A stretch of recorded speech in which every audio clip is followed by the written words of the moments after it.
du. Ikke en skide kan du stå imod. Hvad foregår der? Hvorfor er du så vred? Ja, fordi nu skal vi ud og sejle på Gudenåen, og så pludselig skal vi have Bo med.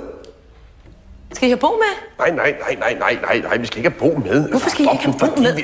Fordi vi skal ikke lave om på tingene. Hvorfor skal I ikke lave om på tingene? Bo kan da sagtens være med. Nej, Bo kan da ikke være med. Du kan da sagtens sidde tre i en kano, det kan da sagtens. Ja, men vi...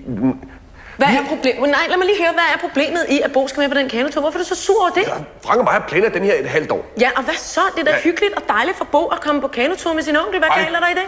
Jeg hader, når ting pludselig bliver... Hvad fanden er det med dig? Hvad fanden er det med dig? Du er simpelthen så skide underlig, mand. Hvad fanden er der galt i at tage en 12? Hvad er du 13-årig dreng med på kanotur? Fordi vi... Nej, ved du hvad? Nu bliver det virkelig mærkeligt. Nu handler det om, at der skal foregå nogle ting, som du ikke vil have vidner til.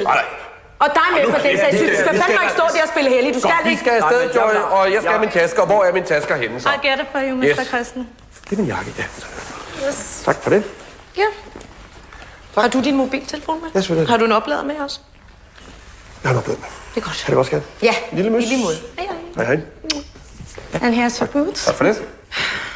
God tur, ikke? Den er allerede god. Det er bare